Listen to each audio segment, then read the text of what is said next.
Kia ora, welcome back to another YouTube video of mine. I'm Amanda of our Waldorf home NZ, and today I'm going to be talking about celebrating Christmas in the Southern Hemisphere where it happens to be summer.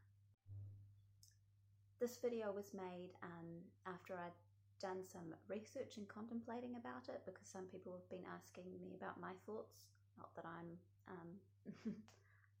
know a lot about this kind of thing, but I've done a bit of research. So please take what I say as a jumping off point for you to start your own research. It's not meant to be taken as gospel, and I know myself, every festival that happens, I learn a little bit more about it and kind of build on it each year. So this is just where I'm at with celebrating Christmas in the summertime in Aotearoa, New Zealand.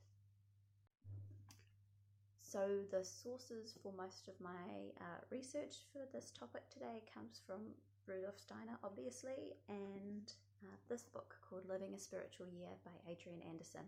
He's an Australian, and this book is about celebrating seasonal festivals in the Northern and Southern Hemisphere, and it's invaluable, and I highly recommend you pick up a copy or look for it in your local library. Whether you're a Southern Hemisphere person or a Northern Hemisphere, it's good for all of us. So one of the major things that I got out of Adrian Anderson's book was that there are two different kinds of festivals. There are hemispheric related festivals, which are seasonal, and then there are historical festivals. And today we're talking about Christmas, and so I'm going to be referring to the Christian historical festivals. Of course, I know that there's some controversy about whether Jesus was actually born on the 25th of December. The church, I think, moved it possibly to coincide with pagan midwinter celebrations, and I think there was a reason for that, but let's just assume that there are historical dates that are there for a reason. So we've got two festivals that we're looking at today. We're looking at summer, which is a hemispheric and seasonal festival, and we're looking at Christmas, which is a historical festival. So it's pretty clear that the seasonal hemispheric festivals are related to the season, and a major factor of these seasonal festivals from an anthroposophical point of view or a esoteric Christian perspective is that we are acknowledging the activities of the archangels. So in summer we're working with Uriel, in the winter Gabriel, in autumn Michael, and in the spring Raphael, and they each bring a different quality to the earth, and we can see how the environment is affected by these seasonal shifts and how the archangels are working with the earth and with the elemental beings and nature spirits and us.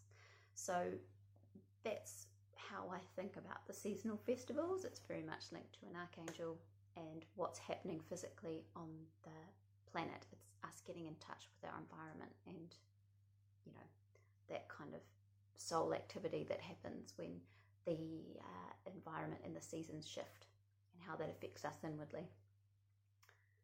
And then we have the historic festivals, which are linked to events that took place that are not necessarily bound by the environmental factors of the time, although of course it would have influenced it. But the messages and the mysteries that come from those historic festivals aren't environmental messages. They are intrinsic human mysteries that we're looking to get in touch with ourselves, and often it's presenting us with an ideal that we are, as humans, are striving towards. It's, like I say, not intrinsically linked to the season, although it does give it a flavour. But yeah, it's more linked to a human activity. Before we go into the moods of each festival, I wanted to give you an imagining that I had when I was thinking of the celebrating some celebrating Christmas in the summer, and that the Northern Hemisphere celebrates it in the winter, and how it the summer and the winter kind of give it a different mood. And I think sometimes it's helpful to think about summer and winter in terms of extrovert and introvert. So I think of the summer as very extroverted, and I think of the winter as like a very introverted mood. And so if you can think of the two hemispheres having a winter introvert and a summer extrovert mood, and then you can kind of step back and imagine the earth as a whole experiencing the Christmas event from two different kinds of perspectives, and it just gives a little bit of a holistic picture of this event. And I think that our festivals are kind of evolving, especially the historic ones, are kind of moving towards this holistic, complete picture of these events, as opposed to just being isolated in one section of the world. So that's a picture to consider if you want to. And then I had another imagination, again, take it or leave it, about us, or all of us who choose to celebrate Christmas, standing with our feet on the earth in our place, with our culture and ancestral lineage surrounding us all. And we're all holding a chalice, and within that chalice is our experience of the Christmas event.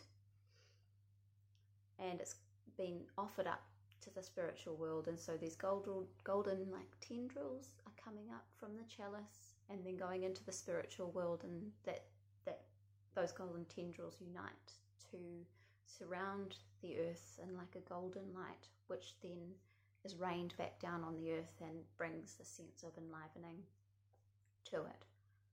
And for me, that picture really clearly illustrates the power of what can happen when we all celebrate a historic event together on the same day. So the vibe of summer, of course, we're acknowledging the activity of Uriel. The sun is closer to the earth. There's a real warmth. Another picture I had of illustrating what's happening in our soul life in the summer is the picture of a fruit ripening.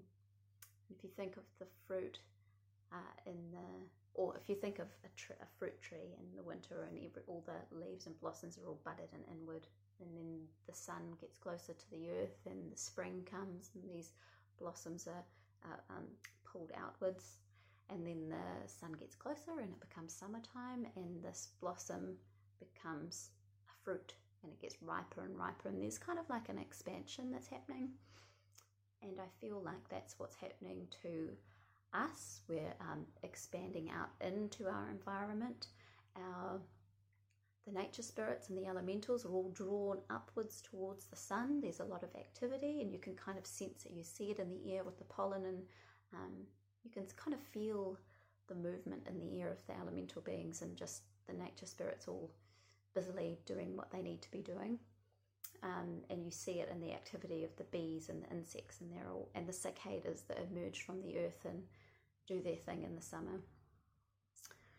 It's kind of like this emerging being out time, and I kind of compare the cicada picture with people who work in offices or inside, and they're inside all year, and then the summer holidays come, which of course are linked to the Christmas holidays here in the Southern Hemisphere. And so there's this kind of outpouring of us all into the environment, and traffic on the roads, it's all outpouring and kind of dissipating towards the beaches and the lakes and nature, and we're outside a lot more, and children have later bedtimes. We all do. Everything's just a little bit more flowy and dreamy and jovial. Personally, if it gets above 22 degrees, my brain and my thinking gets so fuzzy, like I can't think super clearly, and that's a kind of picture of just human consciousness is just a little bit more fuzzy, a little bit more happy-go-lucky, not really nitpicking about stuff. So there's this real jovial, chill kind of chill. I mean, there's the Christmas build-up, which can keep people fluffy, but I think, just into rules kind of relax. I remember at the end of the school term, everything just gets a bit more, just let it go towards the last few weeks, because everyone's tired and just wants to hang out in the sun really and get that vitamin D. And if you think of the Midsummer Night's Dream, if you've seen that play or watched that movie, that's very much depicting the mood of what the elemental beings in the spiritual world is up to. So yeah, summer. And then we have that Christmas vibe, which I love. As soon as it hits November, I'm one of those people that start celebrating Christmas because I love it. So Christmas brings with it, building up to it too, that anticipation and excitement, which can sometimes be linked to the anticipation and excitement of presents and hanging out with family and going on holiday and all that kind of stuff. It can become very materialistic, but I think that materialisticness of Christmas is actually giving us a picture of what's happening at a higher or deeper spiritual level.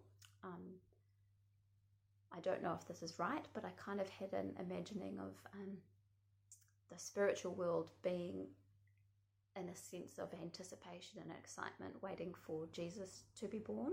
As Jesus is God's gift to humanity, and everything was going to be different after that day. So I can imagine that there was that kind of real buzzy anticipation and hope and excitement for the day that was to arrive.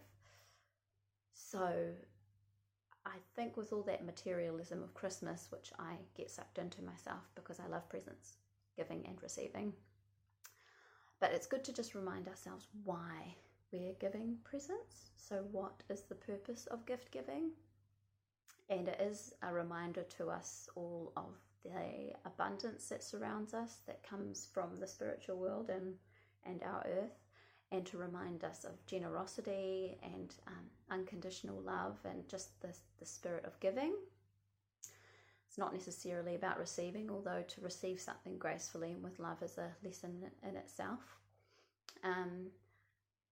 So there's kind of a feeling of love that comes with Christmas, and not just a brotherly or sisterly family love, but there's this sense that we're striving for an unconditional, deep love that the spiritual world and the Christ has for us, that we are evolving towards, so that we can have for one another and all the beings on the planet. And, the saying, peace and goodwill towards all people.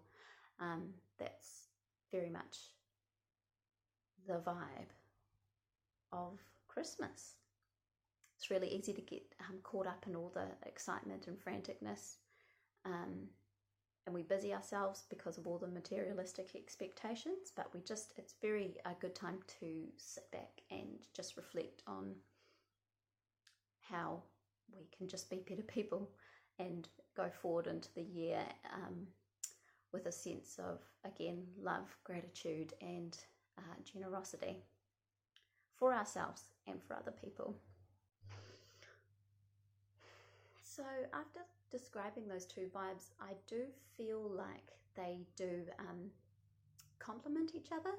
Although we celebrate Midsummer and Christmas on separate days, they do influence each other, of course, because Christmas, I feel like the season gives a cloak to the historic festival. So in the Southern Hemisphere, there's a summer cloak around that festival, and in the Northern Hemisphere, there's a winter cloak.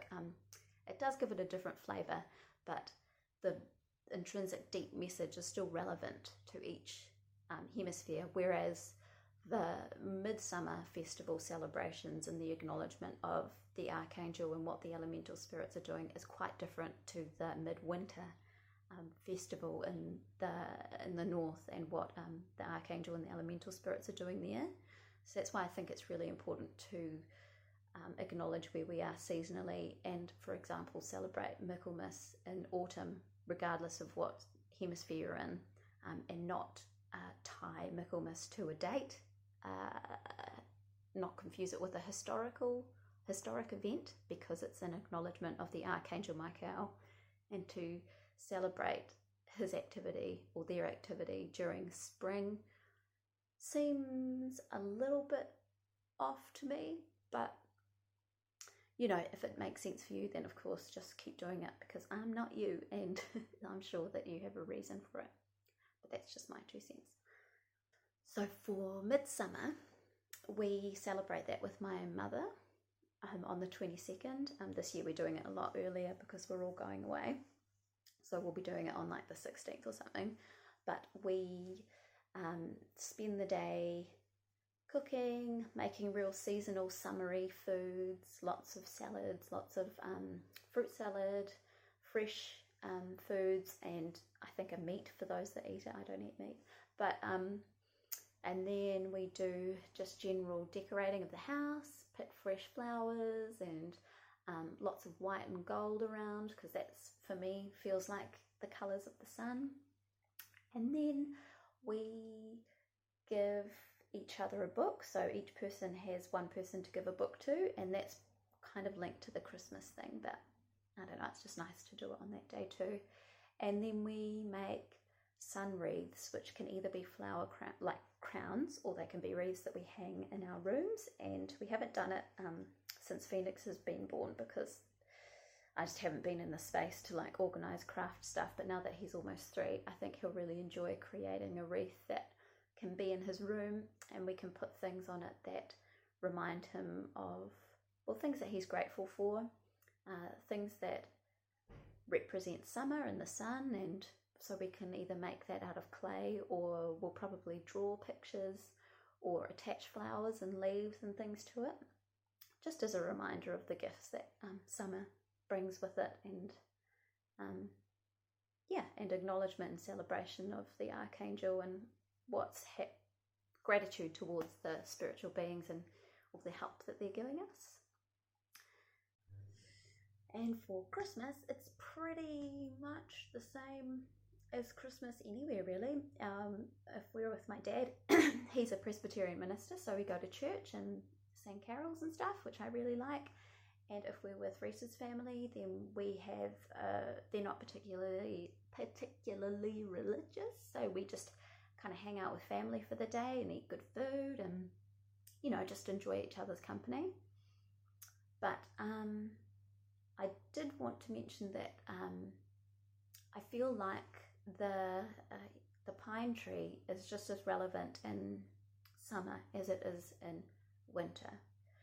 In the winter, evergreens really stand out because not much is green anymore, and they're still living, and well, all the other trees are living, but they're still green and full of this life force, you know. They just stay like that all year round, and it's kind of a good reminder in the winter that, you know, new life is going to come again, and we can hold strong to that which is eternal. It's a reminder of the Christ and all that kind of stuff.